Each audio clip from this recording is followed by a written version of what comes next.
Hello guys, today we are going to talk about Spring Boot application. We are going to build e-commerce website using Spring Boot, authorization, Spring Security, and for email sender we are going to use Mailtrap. We can go next to talk about REST.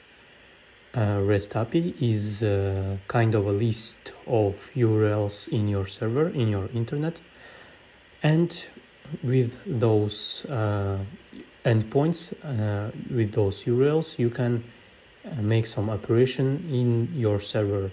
For example, for saving data in database, for controlling access. For example, some endpoint will be able to make operation only if you have role admin.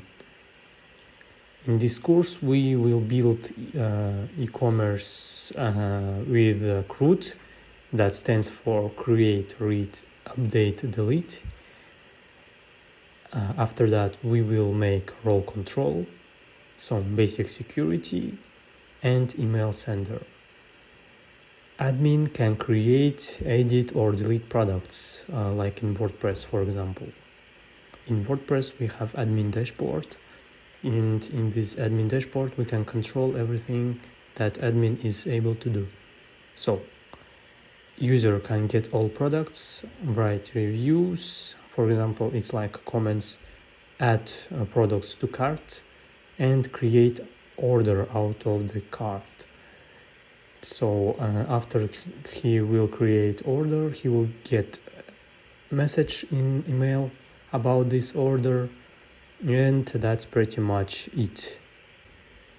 Let's talk about what we are going to use for that. We are going to use GPA, Docker, and PostgreSQL.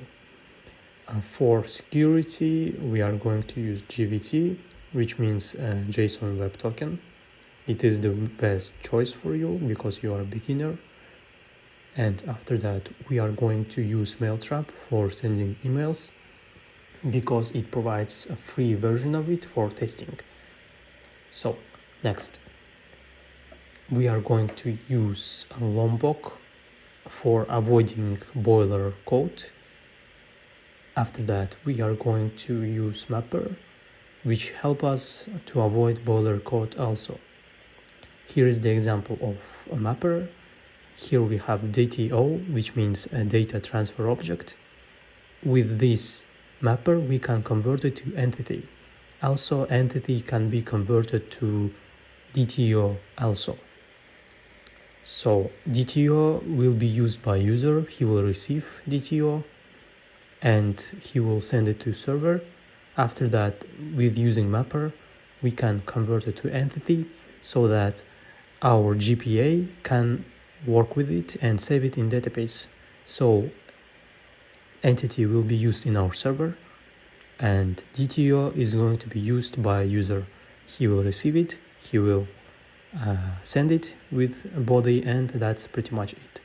In the next video, we are going to use all of this for creating our environment, and that's it.